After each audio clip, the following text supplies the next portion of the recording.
overall water quality calculated? Well, there's three different ways. We look at the microinvertebrates in the stream, and we have an index that's been worked out by the state DEP, the Department of Environmental Protection, to tell us the score on each stream.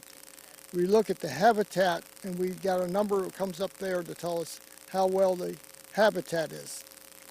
And also we take a look at the chemistry. We got some standards we should meet for the chemistry. Here's one crawling and trying to get away. See him over there? I'll put this for reference. See him right there? Yep. You know what that is?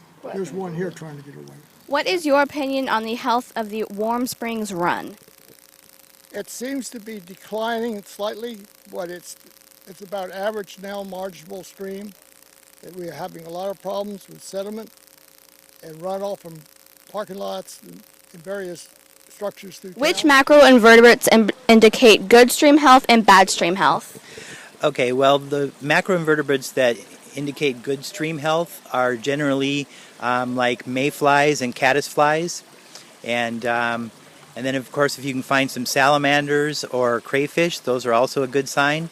Some of the things you don't really want to find are worms or invasive species, and What even is your snails. opinion on the overall health of the Warm Springs Run? Well, our recent tests have come back in the category of marginal and suboptimal.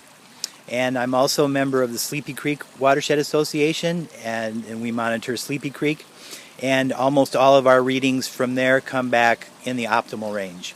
So Warm Springs has a ways to go.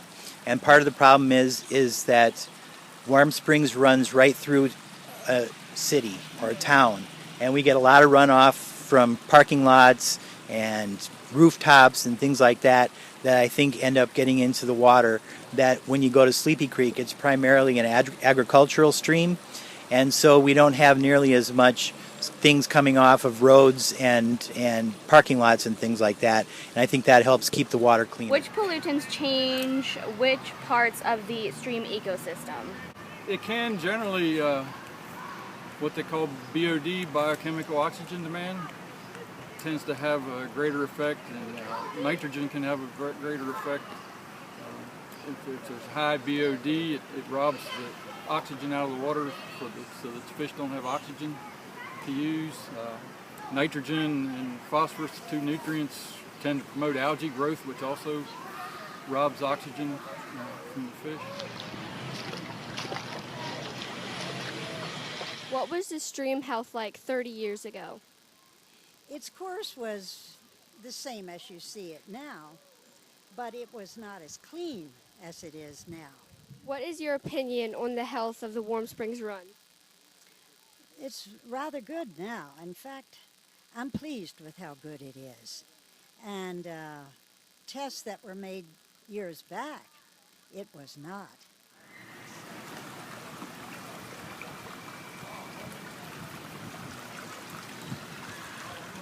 This is not, in my estimation, part of the debris, but it was found after a big flood that washed the bank away, a little bit south of where we're standing, closer to the country inn in my house.